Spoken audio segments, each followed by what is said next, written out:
Szeretettel üdvözlöm a közösséget még egyszer. A mai témánknak a címe: szükségünk van bizalomra. Biztos hallottátok már, még lehet, hogy mi is kiejtettük nagyon sokszor, hogy én már többet bízni nem tudok. Vagy nem tudok bízni senkibe. Vagy nem tudok bízni abba a személybe, akit jól ismertem, de történtek bizonyos dolgok, és ezért a bizalmam csökkent vele szemben. Biztos éreztétek már azt, hogy főleg ebben a modern világban, hogy egyáltalán lehet-e még bízni egyik a másikba? Vagy fogalmazunk másképp, kell-e bíznunk egymásba? Vagy tegyünk fel egy másik kérdést, hogy mire jó egyáltalán a bizalom? Szüksége van az embernek arra, hogy bízzon egyik a másikba? Vagy csak egy kellék, és tulajdonképpen alkalomattán használjuk, de nem sokat ér. Szeretnék egy történetet elmondani. A történet a skorpióról szól és a békáról. Egy egyszerű kis történet, amely azt mutatja be, hogy egy napon a skorpió ül a parton, a vízpartján, amelyet néz, és szeretne átmenni a másik oldalra. De hát a víz sodrása nagyon nagy, és ő ugye nem tud úszni. Észreveszi a békát, aki örömmel úszik a vízben, és oda kiált neki, hogy nem vinnél át a másik partra. Hát a béka azt mondja, én átviszlek, de te skorpió vagy. Akkor viszlek át, ha megígéred, hogy nem marsz meg engemet, nem szúrsz meg. Megígérem, persze, hogy nem. Hátára veszi, és a fele útig sem érnek, amikor a skorpió belemar.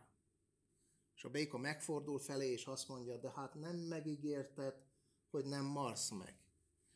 És erre a skorpió azt mondja, hát bocsánat, de ez az én természetem.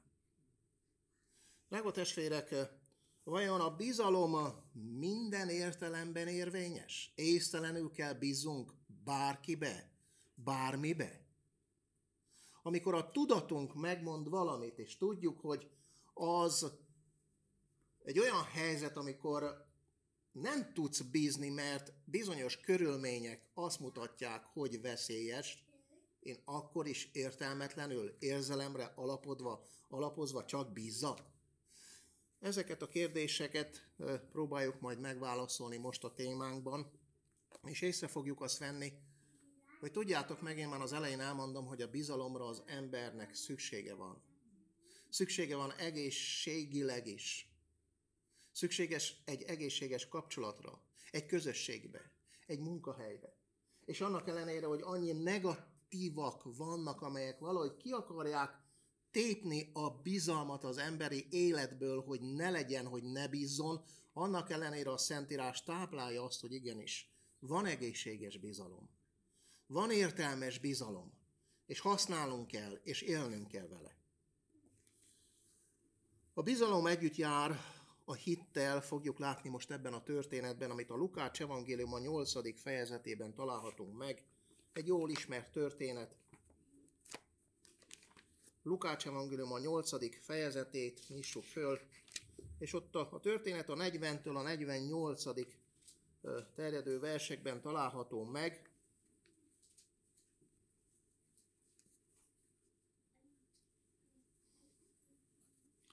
És lőn, hogy mikor Jézus visszatért, a nép örömmel fogadá őt, mert mindnyájan várják vala őt. És íme előve jöjj egy ember, kinek Jairus vala neve, ki a zsinagógájának feje volt, és Jézus lábai előtt leesvén kére őt, hogy menjen be az ő házába. Mert valanéki egy egyetlen lánya, mint egy 12 esztendős, és az halálán volt, mikor pedig ő méne a sokaság szorongatá őt. És egy asszony, aki vérfolyásban vala 12 esztendőtől fogva, és bár minden vagyonát az orvosokra költötte, senki meg nem tudta gyógyítani. Hátulról hozzájáróván illeti az ő ruhájának peremét, és azonnal eláll a vérének folyása. És mondta Jézus, ki az, aki engem illete? És mikor mindnyájan tagadták, mondta Péter, és akik követték valának, Mester, a sokaság nyom és szorongat téged, és azt mondod, ki az, aki engem illete? Jézus pedig mondta, illete engem valaki, mert én észrevettem, hogy erő származik ki tőlem. Mikor pedig látta az asszony, hogy nem maradt titokban, reszketve előjöve és előtte leestvén, megjelenté néki az egész sokaság előtt, miért illeti őt, és hogy azonnal meggyógyult. És mondta néki, bízzál, lányom, a te hited megtartott téged, eredj el békességgel. Akkor testvérek, két esemény történik egyetlen egy vonalon. Tulajdonképpen Jairus az, aki kezdi az eseményt, a lánya. Érdekes az, hogy mind a kettő 12, ugye 12 ne keverjen össze, 12 éves a kislány, és 12 éve beteg a vérfolyásos asszony. Hát bizony egy 12 éves gyermek. Mindenkinek a szíve ilyenkor megesik. Megesik bárkin, akit szeretünk, mert a miénk. Mert azt akarjuk, hogy gyógyuljon meg. De amikor egy gyerekről van szó, drága testvérek, aki még egyáltalán nem is tudja, mi az élet, és halálán legyen, az embernek összetörik nagyon mindene.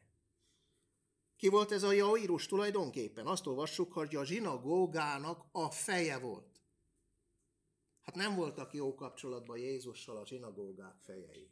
Mondjam el már most, hogy egyáltalán nem éljenezték Krisztusnak a tanítását, nem éljenezték Krisztusnak a bemutatását, amit bemutatott.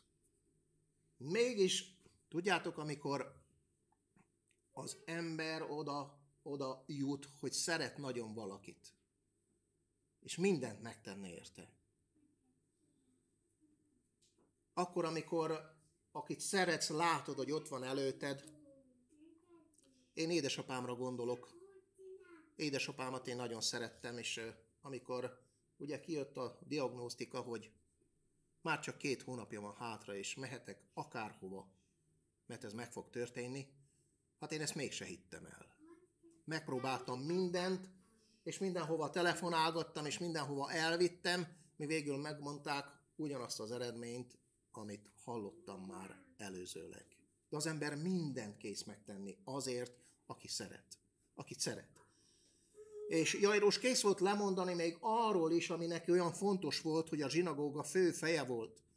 Kész volt arról is lemondani, hogy esetleg majd, amiért ő Jézushoz ment, már nem olyan szemmel fogják nézni ott a bizonyos helyen, amelyet talán főnökségnek nevezünk, vagy a Sanhedrin, amely abban az időben hányta és vetette meg a fő dolgokat. A papok, a léviták és a főemberek között. Letett mindent, és azt mondta, nem baj, ha elveszítem a legfőbb helyemet is, mert én hallottam valakiről, akiről valahogy meg volt győződve, hogy bizony az a Jézus, az az Isten fia. Mert másképp nem ment volna oda. Másképp nem tette volna meg ezeket a lépéseket. És leesett, azt mondja az ige, a Jézus lábai előtt esvén. Drága testvérek, amikor egy rangos ember, egy főember leesik valaki előtt, ottan már minden összetört, ott már nincs semmi lehetőség. És könyörög neki, hogy gyere el a házamba. Mert ő hitte, hogy ha te eljössz, az élet, akkor ott a halál nem lehet többet jelent. Akkor megszűnik az én kislányomnak a betegsége, és elmúlik minden, ha te ott leszel. És ebben a párhuzamban, ebben az eseményben beütődik egy másik eset, amely úgy néz ki, hogy tulajdonképpen titokba szerette volna, hogy maradjon az, aki átélte ezt a betegséget. Egy nőről van szó, aki 12 éve vérfolyásos betegségben volt. Valószínűleg én úgy képzelem el, hogy a sok tömeg, akik ott voltak Jézus körül és nyomták, és a tanítványai is, valahogy kitűnt és feltűnt ott egy nő, aki szinte haláli sápadt volt. Mert ha ennyi vért veszít el, drága testvérek, nap mint nap, ahogy ez az asszony veszítette, csoda, hogy élt. Egy csoda volt, hogy még megmaradt ez a nő. Hogy még termelte a szervezete a vért a vesztességhez képest. És élni tudott. És most képzeljétek el, ez a valaki, aki ott hátul, de teljesen hiszi, hogy Jézus Krisztus az Isten, és meg tudja gyógyítani, csak arra gondol, hogy érintsen. Csak oda jussak valahogy a közelébe, ez volt neki a szándéka, mert a hitével már teljesen rendben volt, és megértette, és elhitte, hogy az, akihez megy, az képes őt meggyógyítani. Biztos több időbe került, ameddig valahogy odafért. Ugye, amikor valahova oda akarunk félni egy tömegbe, egy ponthoz akarunk jutni, hát mindenünket bevetsük, hogy elkerüljük, kikerüljük a tömeget, és végül odajussunk ahhoz, akihez akarunk menni. És oda jut. Szinte közel egész, annyira hozzá, hogy meg is tudta érinteni. Egy érintés volt. Hát a tanítványok jól mondták, Uram, azt mondod, hogy ki érintett engem. Jól mondták. Hát itt mindenki érint téged, egyik megnyom, másik meglök, egyik érint. Hát miért mondod azt, hogy ki érintett engem? De Jézus nem akarta, hogy titokban maradjon, hogy ő egy szuper lény, akihez csak ha egy kicsit hozzáérsz, már csodák történnek. Nem ezt a vonalat akarta képviselni Jézus Krisztus, hanem azt a vonalat akarta képviselni, igen, én Isten vagyok, és csodát tudok tenni. De nem ilyen módon szeretném, hogy titokban maradjon, hogy bárki, csak ha gondol rám, vagy ha megérint, akkor csodák történnek, anélkül, amit elmondott majd ennek az asszonynak. Mert ennek az asszonynak, amit mondott, drága testvérek, az volt az az üzenet, amelyet nekünk meg kellett hallani, és meg kellett érteni. Azt olvassuk az igében, hogy Jézus megállítja az eseményt, ugye is mondja, hogy ki érintett engem. Tanítványok azt mondja, mindenki érint téged. De Jézus világosan mondja, hogy ez egy különleges érintés volt, mert 46. vers szerint észrevettem, hogy erő származik ki belőlem. Erő származik ki belőlem. Isten ereje minden nap fenntartsa a mi életünket, fenntartsa a világot, felhozza a napot úgy a jókra, mint a rosszakra. De itt ebben az esetben szerette volna kidomborítani, hogy ő nem csak egy különleges erőforrása, amit akármikor, akárki csak úgy megérint és használhatja. Szerette volna kidomborítani, hogy szükség van a bizalomra, a hitre. Ennek az asszonynak meg is volt. Nem is ez volt a gond, de nem tudta volna meg senki ezt az eseményt, ha tovább engedi, és nem tudunk semmit meg róla. Vajon, most elteszem a kérdést, valaki megtudta volna, ha Jézus nem állítsa meg ezt az eseményt? Valaki rájött volna, hogy ez az asszony megérintette és meggyógyult? Mit gondoltok? Nem nagy lehetősége van, hogy talán megértették volna, vagy észrevették volna, hogy meggyógyult volna. Esetleg az asszony, ugye ő tudta, hogy meggyógyult, mert azonnal érezte, hogy meggyógyult. Ha ő esetleg nem mondja majd tovább, mert valószínűleg, hogy voltak ismerősei, valószínűleg voltak rokonai. Ha most azoknak elmondja, és elmondja azt is, hogy történt, hát bizony nem jól jött volna ki egyáltalán. De Jézus megállítja az eseményt, és azt mondja neki, hogy 48. vers, bízzál, lányom, a te hited megtartott téged, eredj el békességgel. Amúgy is békességgel ment volna el, mert meggyógyult. De Jézus azt mondja, hogy bízzál, a te hited megtartott téged. A bizalom és a hit együtt jár. Maradj meg a bizalomban. Hogy lehet megmaradni a bizalomban, drága testvérek? Ugye már az elején mondtam, feszegettem, akkor, amikor nem történik meg valami, amikor pont az ellenkezője történik. Imádkozunk, és nem gyógyul meg az a valaki. Hogy tudsz még bízni? Vagy meddig tudsz bízni? Inkább ez lehet, hogy jó kérdés lenne. Meddig bírod? Meddig bírod?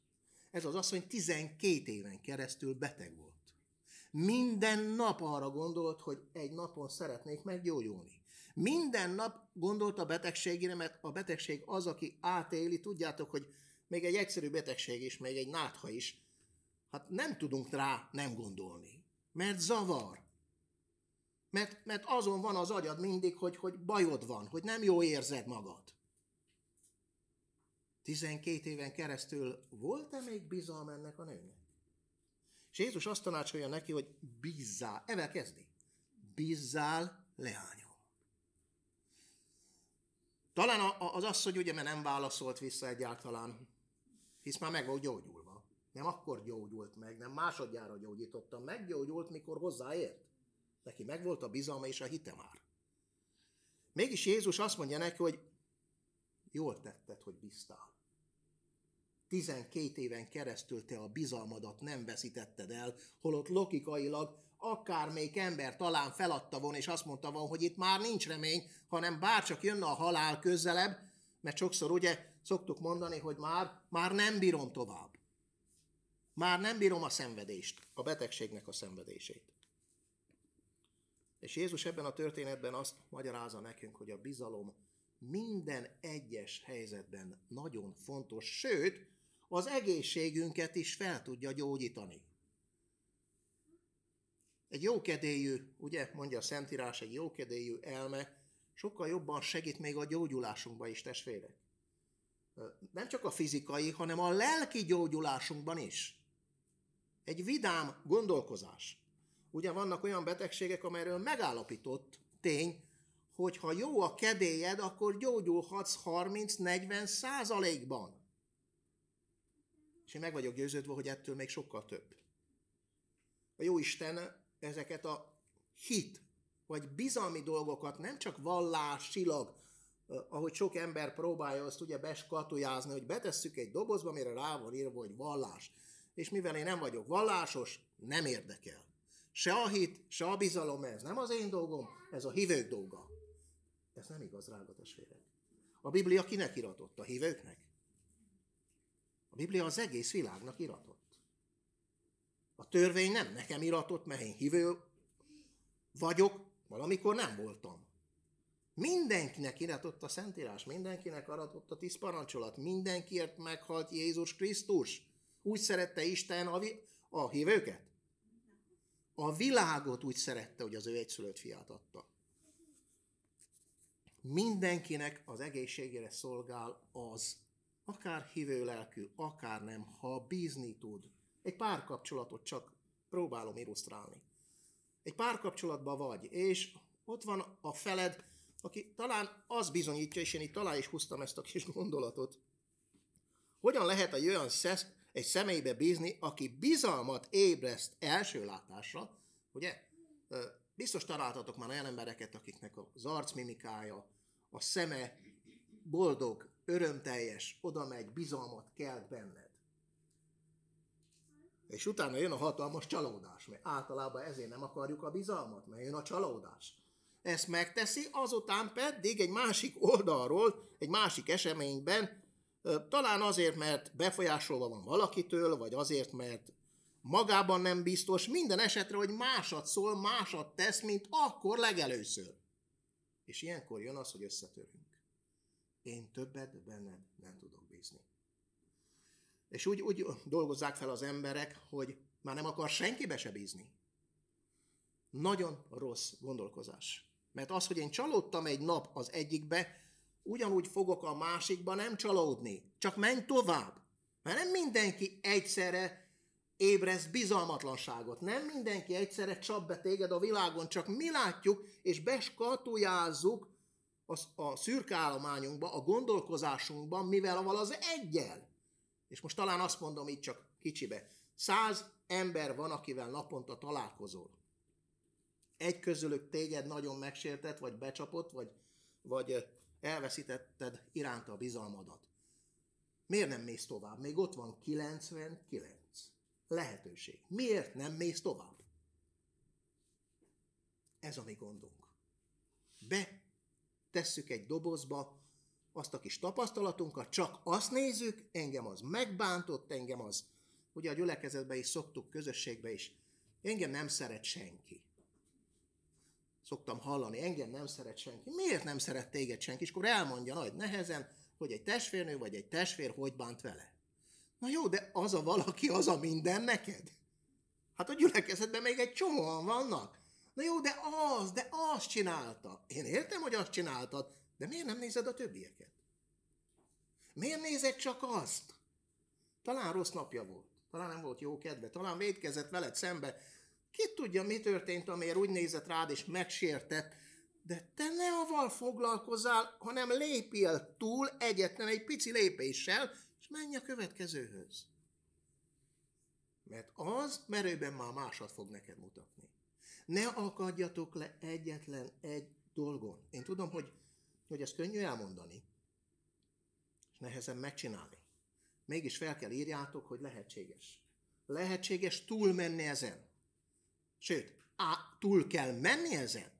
Mert különben, ha te naponta így élsz, vagy heteken, vagy nem akarom mondani, hogy egész életéjen, képzeljétek el, hogy mennyire depressziós állapotba fogunk kinézni, mennyire mindig szomorúak leszünk, mert ez összegyűl nap mint nap, hogy mi bánatos lelkülettel kellünk és fekszünk. Mert én csak egyre gondolok, hogy az én fiam, vagy az én férjem, vagy az én feleségem azt mondta, vagy azt tette. Túl kell menjünk rajta, drága testvérek, és meg kell oldjuk úgy, hogy nem mindenki egyszerre az ellenségünk. Nem gyűlöl minket az egész világ, drága testvérek. Egy esetünk volt, az nem úgy sikerült. De megoldható úgy, ha akarjuk látni a pozitívat. Jó az, ha csak magamba bízok. Egészséges? Vannak emberek, akik azt mondják, én, mivel annyi csalódás ért, én már csak magamba bízok. Vannak ilyen vallási felfogások is, vannak ilyen torna gyakorlatok is, ugye, amelyek saját magad bizalmát növelik, mivel nincs önbizalmad, ugye, és ez tényleg egy gond, amikor az embernek nincs önbizalma, ezért odafordulnak egy kis sark alatt, ha észreveszitek, és már mindjárt más irányba megy az egész élet. Úgy néz ki, hogy jó. Az ördög mindig megáll a jó mellett. És csak egy milliméter az, ami elválassza a jót a rossztól sokszor. Önbizalom hiánya az nem jó. A bizalom a jó. Igen, de ha becsaptak, akkor már nem kell bizalom, sugja a gonosz. Bízzál magadba. Foglalkozz csak magaddal. Nézd meg magadat. Nézzél a tükörbe, és lásd meg, hogy te ki vagy. És így az ember saját magát kezdi ilyenezni. Egészséges ez? Egy közösségbe élünk, drága testvérek. Nem egyedül élek egy szigeten, ahol csak magamat nézhetem, mert nincs kit nézek. Még ott is másra gondolok, mert kire gondolok a szigeten egyedül, kire? Hát arra, akit szerettem, akivel most nem tudok találkozni. Talán családom van, talán barátom volt, talán munkahelyi közösségem volt. Nem csak magamra gondolok. A magadra való gondolkozás nem egészséges a természetünkre és a jellemünkre sem. Mivel közösségre vagyunk alkotva és teremtve, ezért szükségünk van, hogy a másikba bízzunk. De hogyan? Feltétel nélkül.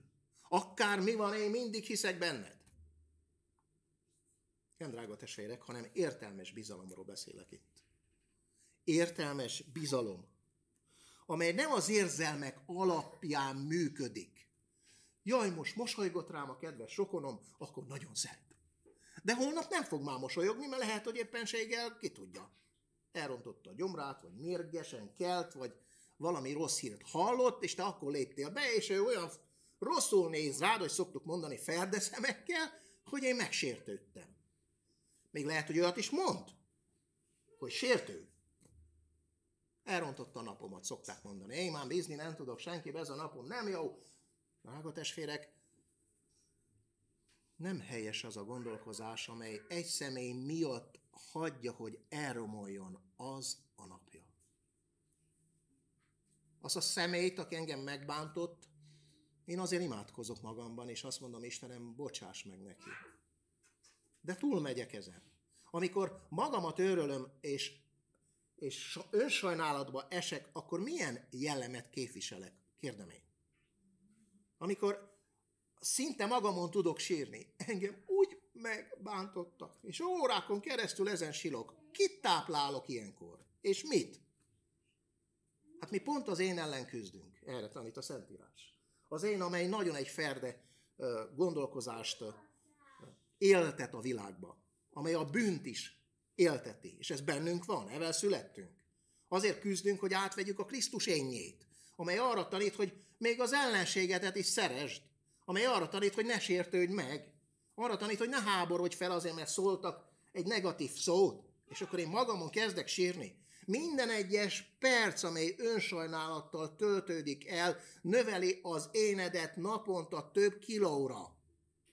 Minden perc. Hányszor sajnáljuk magunkat egy nap? Hány percig? És akkor csodálkozunk, hogy nem tudok még megváltozni. Hát ezért nem tudok megváltozni, mert nem engedem az Isten munkáját, mert csak magammal foglalkozom. Egyszerűen lépjél túl. Jézust hányszor bántották meg egy nap vajon? A tanítványai hányszor bántották meg egy nap? Tovább ment. Tudod bízni? Tudod örömmel és bizalommal másokba bízni? Persze. A jót ne gátolja már meg a körülmény. Mert a körülmény azt hozta, hogy most be van borulva, és kint nagyon hideg van, amikor azt várnuk, hogy ne legyen ilyen hideg. Ezért én ma nem tudok boldog lenni. Ez nem igaz. Én tudok ma nagyon boldog lenni. Hát tőlem függ. Akarok én boldog lenni? Akarok én bízni? Vagy nem?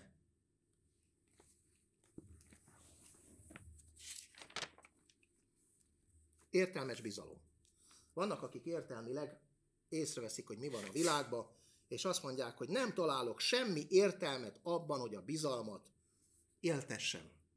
Hisz mindenki hazudik, vagy becsap, vagy önző, vagy maga szerető. Igazok van ezeknek az embereknek? Részben igazok van. Van az, hogy egy nap találkozol például 5 hazuggal? Van? Vagy 10 olyannal, aki önző, csak maga felé akar mindent, és neked nem akar semmit, találkozol? Persze találkozol. És akkor tegyük fel, hogy azon a napon nem találkoztál egy önzetlennel. Akkor már nem kell a bizalom, akkor már nem fogunk szeretni többet. Drága testvérek, ne korlátozzuk le, ugye ezt úgy hívják, hogy csőlátás.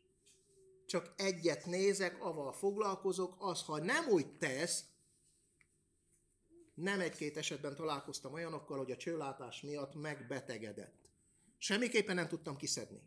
Mert csak arról az egy szeméről beszélt. Hiába ott volt a kertjében 1000 rózsa, amely neki illatozott, volt egy, amelyik elhervadt. Ő csak az elhervadt rózsáról beszélt.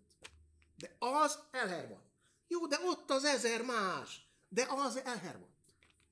Leakad az agya. És így leakad a jelleme, a fejlődése, az élete, kihat a családra, mert ha morcos van, a család is ezt észreveszi, mert akkor már kellemetlen vagy, akkor már szurkálódol, akkor már elviselhetetlenné kezd el lenni. Mert olyan akarsz lenni. Én most tudom, hogy ez bántólag hallatszik azok részére, akik azt mondják, nem tudod te ezt majd mikor átéled. Akkor, amikor átélem, én ezt nem akarom magamnak megengedni, hogy ez órákon keresztül így menjen végbe bennem. Mert az, hogy elkap a kísértés, és megharagszok egy pillanatra, mindenki ezt megérti. Ahogy mondta Luther Márton, nem tudom megcsinálni, hogy a madarak ne repüljenek el a fejem fölött. De azt meg tudom csinálni, hogy ne rakjanak rá fészket, mert ahhoz idő kell. Az, hogy én most vétkeztem és megbántottam Dávidot, vagy megbántottam bárkit, emberi dolgok ezek, drága testvérek, emberek vagyunk, de nem tápláljuk ezt órákon, heteken, hónapokon keresztül, hanem túlmegyünk rajta, túllépünk, mert megöl a harag, a méreg, ugye tudjuk. Nem engeded meg magadnak, és ezt már megteheted. Hogy mondja a Szentírásban? A bűn az ajtó előtt leselkedik rád, de te uralkodj felette. Hát uralkodj, Isten megadta a legnagyobb erőt, hogy uralkodhatunk azokon a fázisokon, amelyek bűnbe visznek, vagy megölnek minket. A bizalom léte, és ezt be is karikáztam, a bizalom léte nem a körülményektől kell függjön. A bizalom léte. Az, hogy a bizalmat létezzen, én azt kell tápláljam. Láttatok már olyan embereket, akik nem bíznak? Mind többet fogtok látni. Látszik az arcukon. Látszik az embereken a megtörtség, és különbséget tudsz tenni a megtört arc, a bizalmatlan arc, a dühös arc, a fájdalommal telt arc. Nagyon sok arcok vannak a világban. De mind többet látok, akik a bizalmatlanság jeleit hordják az arcukon. Nem tudnak már bízni egymásba, még a szoros közösségbe se, tehát házasság vagy közösség, ahol ismerik vagy rokonok. Természetesen, akik idegenek, egyáltalán nincs semmilyen bizalmuk. És most felteszem ezt a kérdést, hogy egy idegennel szembe, akivel most találkoztam. 5 perce ismerkedtünk meg. Már ismerjük egymást 5 perce. Bízhatok én abba a személybe egy bizonyos tekintetben? Természetesen, drága testvérek. Persze ez nem azt jelenti, hogy átadom neki mindjárt a pénztárcámat, a lakáskulcsomat, és odaadok neki minden titkomat, mert csak 5 perce ismerem. Nem erről van szó, de egy bizonyos bizalmat adok át neki, mert egy fele barátom egy ember. Előlegezünk neki bizalmat. Köszönöm szépen. Hát előlegezek neki automatikusan bizalmat, és ez jó nem csak neki, hanem jó nekem is. Mert egy normális emberi kapcsolatot hoz ki. Találkozhatok olyan emberekkel, akik bizalmatlanul így néznek titeket így? Na, evel az barátkozzál meg. Ülj le, lehet, hogy sikerül. Egy óra múlva ki tudja mennyi, de úgy méreget. De egy óra múlva is úgy méreget. De egy hét után is úgy méreget. Hú, de kedvesen azt lehet ezekkel beszélni, meg milyen boldogan lehet élni, ugye? Nem. Hát ez a gond, hogy akkor oldjuk meg másképp. Adjunk bizalmat egyik a másikba, még annak a rokonnak is, aki tegyük fel, becsapott hányszor? Becsapott 5-ször. Hű, hát azt szokták már egyszer, oké, 2-szer, de már 5-ször, én ezzel az emberrel befejeztem. Feleségem szokta nekem mondani, fiam, te még mindig bízol abban az emberben, hogy helyre jöhet? Igen, fiam, mert ha nem bíznék, akkor nem szeretném ezt az én munkámat, amit csinálok, amit nagyon szeretek, hogy az emberekkel foglalkozom, mert elengedhetetlen, hogy én ne bízzak egy bizonyos mértékben a másikban. Mert ha nem bízok, akkor nem tudok velük dolgozni, és ez lelátszik. Ha én találkozok egy betörővel, aki már 5-ször betört, és kijött a börtönből, és odajön hozzám, hogy többet én nem fogok betörni. Mit hiszek én róla? Hát mindjárt megnézem, hogy hol a pénztárcám gyorsan, és bedugom, mert azért, hát tudod mit? Én hiszem, hogy te nem fogod, de már 5-ször megcsináltad, kis barátom, hogy egy kicsit ne haragudj, de ügyelek a dolgaimra, mert mindig elloptad az emberektől a tulajdonait. Ez egészséges gondolkozás. De nem szűri ki azt, és nem dobja ki, hogy én mégis egy bizonyos bizalmat adok neki, hisz a Jóisten is ad nekünk, amit úgy nevezünk, hogy van lehetőség a megtérésre. Van lehetőség a megváltozásra, és ez kell látszódjon rajtam, hogy igen, te még bízol bennem, mondja ilyenkor. Te még tudsz bennem bízni? Igen. Tudod, nem könnyű. Nem vesznek fel sehol, mondja az ilyen ember a munkahelyeken, nem akarnak alkalmazni. Biztos nem csodálkozol, ilyenkor azt szoktam mondani. Igen, tudom. 5-ször is már megcsináltam. Már az emberek nem bíznak bennem. A feleségem se akar bennem bízni. A gyerekeim se bíznak bennem. De én meg akarok változni. Én erre a szóra reagálok, és azt mondom, én hiszem, hogy neked lehetőséged van a megváltozásra. Van benned egy potenciális erő, amely te kell alkalmazzál, hogy egyszerűen azt mondod, hogy többet nem. Isten bízik benned, én is bízok benned.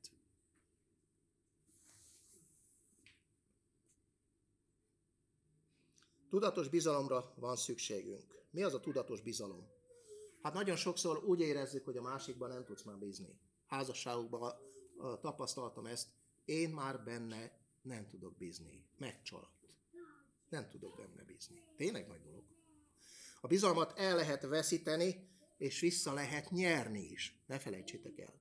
El lehet veszíteni, és vissza lehet nyerni is. Nem tudok benne bízni. Mégis Isten megadta azoknak is, akik házasságtörést követtek el, azoknak is, akik bűnbe éltek. Említek egy Mária Magdalénát, János 8. fejezetében. Ha Jézus nem adja meg neki, akkor ott ennek a nőnek azt a bizalmat, hogy igen, én hiszem, hogy te élhetsz bűntelenül. Menjél el, asszony, és többet.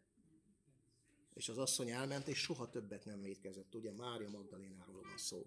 Az egyik legnagyobb követője lett Jézus Krisztusnak. És ő egy parázna asszony volt. Meg lehet változni minden bűnből. Meg lehet változni minden szeszélyből. Mert most nem csak bűnökről van szó. Nem tudok együtt lenni a férjemmel, mert nagyon szeszélyes.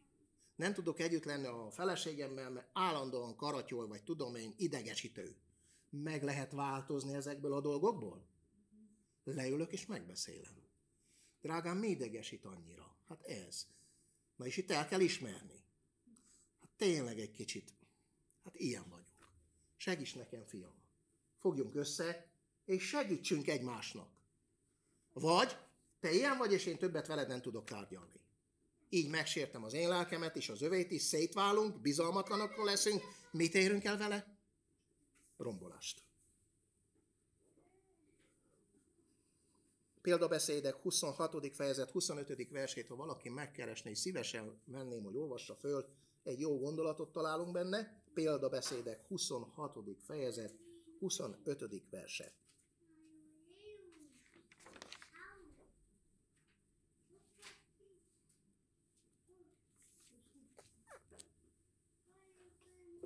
Mikor kevesen szól, ne bízzál ő hozzá, mert hét iszonyatosság van szívében. Igen, mondjam el még egyszer, mikor kedvesen szól.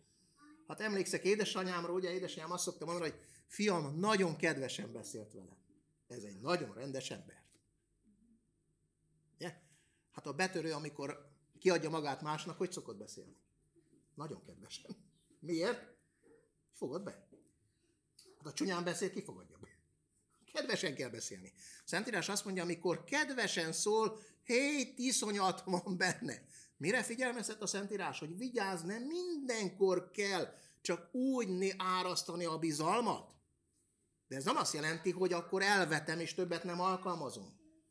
Szokták mondani, aki kedvességgel, nagyon cukros, mázos kedvességgel jön, arra vigyázz, nem tudom, emlékeztek erre a régi tanításra, ott valami baj van. Túlságosan kedves, túlságosan körbeudvarol. Igen, van egy bizonyos kedvességi kör, amelyet megteszek, de mikor túlzásba viszem, akkor ilyenkor én is szoktam mondani, hogy mit kérsz, mit akarsz. Ugye? Mit kérsz, mit akarsz? Valamit akar. Jézushoz jött egy este Nikodémos János 3. fejezetében, és hogy kezdte meg? Jó mester, tudjuk, hogy te Istentől jöttél, és kezdte mondani a dicséretek közönéig, de hát Krisztus azonnal meg is állítja, ugye, és rátér egyből arra, amit nem mondotta el, mert ő tudta, hogy miért jön. És azt mondta neki, szükség az embernek újjászületni. Hagyjad most ezt, Nikodém, hogy igen, hagyjad most ezeket a bevezető emberi stílusodat, mert nincs rá szükségem. Ne dicsérj. Ne mondjad el, hogy ki vagyok, mert én nagyon jól tudom, ki vagyok. Beszéljünk most arról, amely jöttél. Általában elmegyünk főnökségbe, vagy valahova, valamit el akarunk rendezni, ugye olyan kedvesek vagyunk. Kedves főnök úr, ajándékkal, mindennel jövünk. Mi gondoltok, az, aki ott ül a másik oldalt, nem tudja, hogy te a túlságos kedvességed azért van, mert valamit akarsz tőle? Ne essünk túlzásokba. Vannak olyan emberek, akik tudja, hogy nem esnek túlzásokba, mert nem tudnak kedvesek lenni nagyon, nem úgy születtek. De vannak, akiknek az arcukról a kedvesség valahogy úgy születtek, árad éjjel-nappal és a szemükön is. Ilyenkor mondom azt, hogy ügyelj, még a szemedre is, de azt szokták mondani, hogy ügyeljek rá, nekem olyan. Hát ügyelj, hogy azért ne vidd túlzásba, hogy az ember, amit leolvas, azt hisz, hogy valamit akarsz.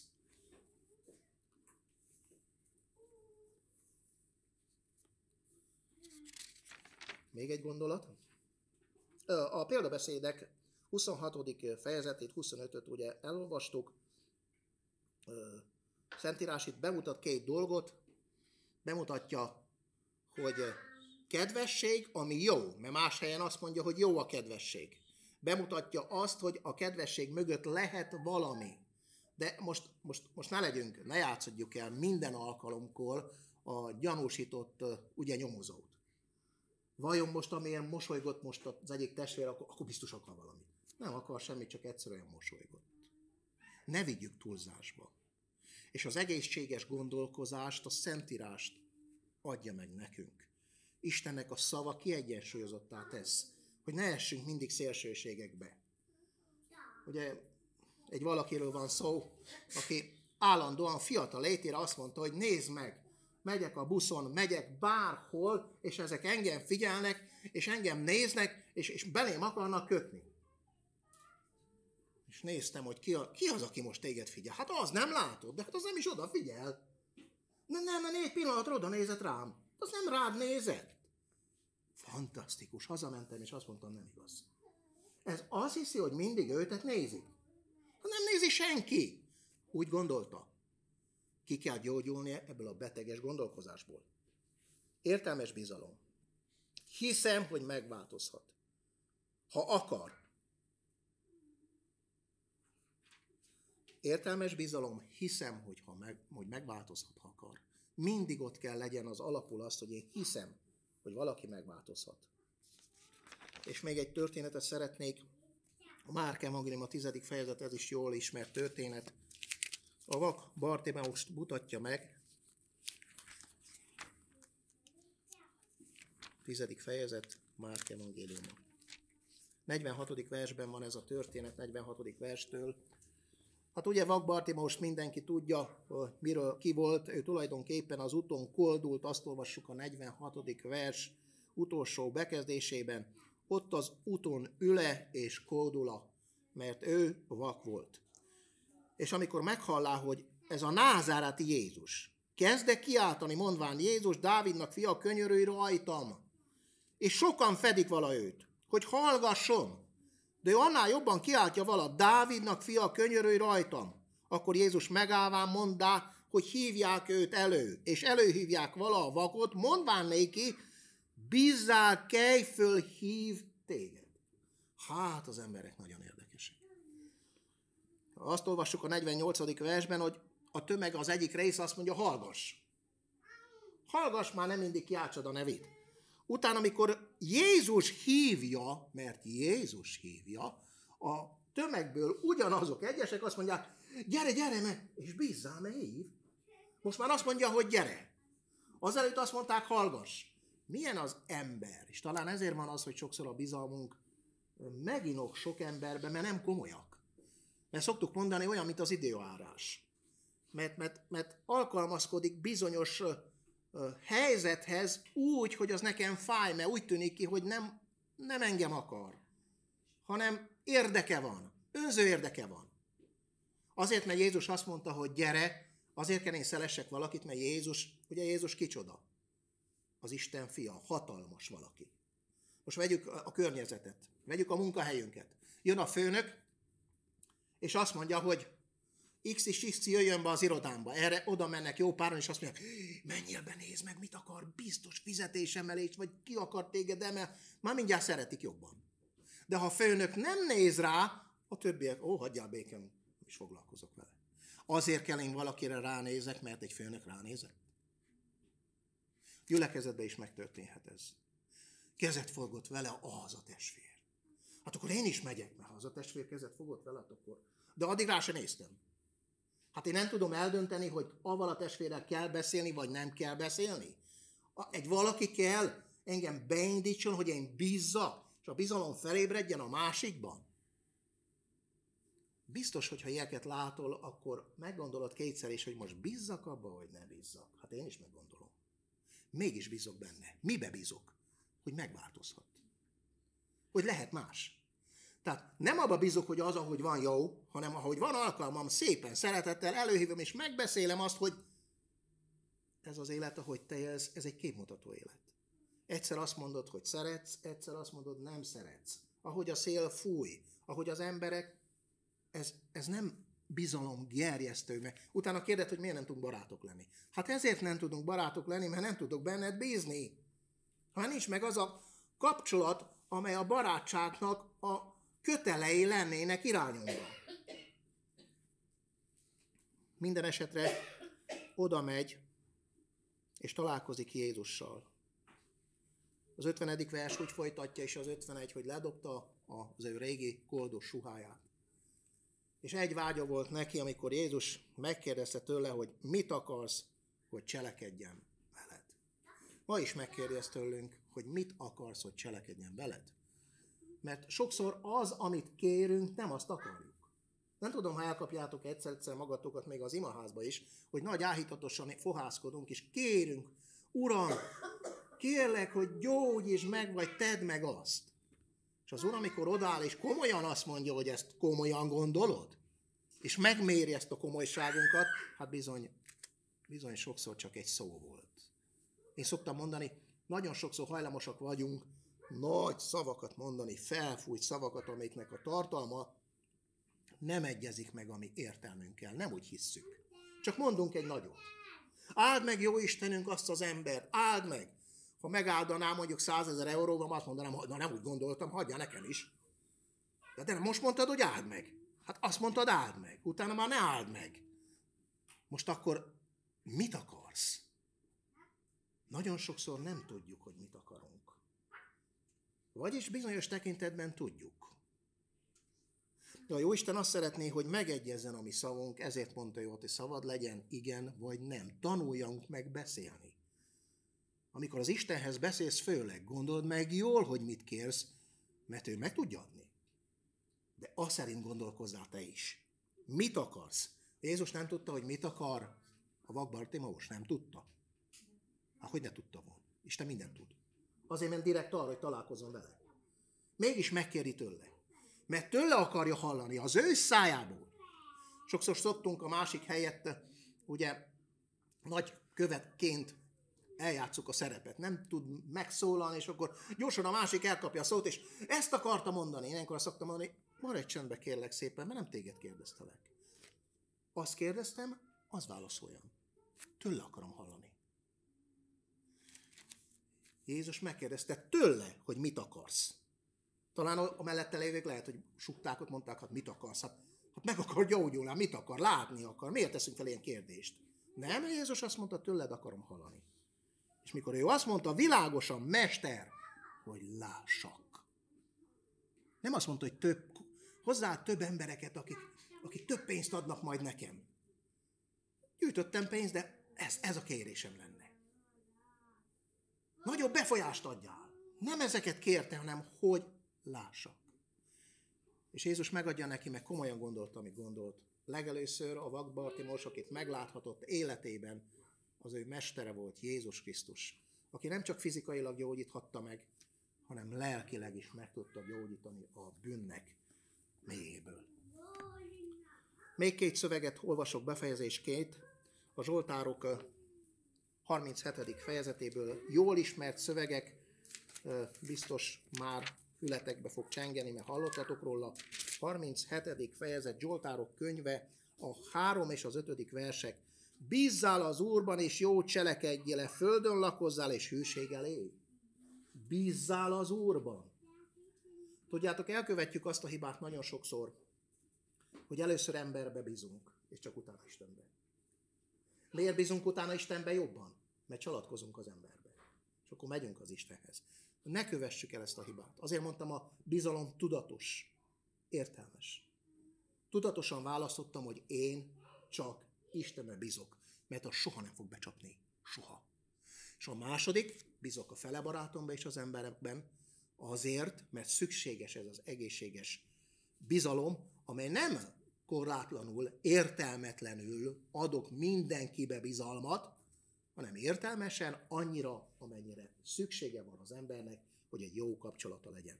És 5. vers, hagyjad az Úrra a te utadat, és bízzál benne, majd ő teljesíti. Mit csináljál? Mikor szoktuk mi az Úrra hagyni az utunkat? Mikor, testvérek? Mikor már jó becsaptak, akik nem sikerült. Mikor már nincs más. De itt avval kezdi. Hagyjad rá! Nagyon nehéz nekünk. Tudjátok, ez egy kis történet, amely azt mondja, hogy megy az ember az autóval, szágult, új autó. Férfiak ezt értik. Mit éreznek ilyenkor? Az új kocsi illata, jó, sebesen megy, és áll Jézus, ugye is integet. Megáll az ember, ha Jézus áll. Ülj be mellém, azt mondja. Nem. Hát akkor ülj be hátra. Nem. Hát akkor miért állítottál meg? Mert én a te helyedbe akarok ülni, és én akarok vezetni. Itt már jön a baj. A férfiak nehezen engednek másot vezetni. Jézus azt akarja, hogy ő jobban tud vezetni, mint mi. Ő jobban tud mindent csinálni, mint mi, és ezt meg kell értsük. Jobban tud mindent kezelni. Ő akarja vezetni az életünket, mert akkor biztosan fogunk járni és menni. Hagyjad az Urat, te utadat, és bízzál benne. Majd, itt van ez a szó, ez a pici szó, tudom, hogy fáj nekünk. Mikor azt mondjuk, hogy majd találkozok veled, ez mit jelent? Ki tudja, mikor? Majd. Nem azt mondta most. Majd, ha az javadra válik. Majd, ha az jó lesz. Megadom neked. De te maradj abban, hogy hagyjad az Úr a te utadat, és bízzál bele. Ez a te részed. Az én részem majd teljesítem, ha ez jó lesz. Ámen.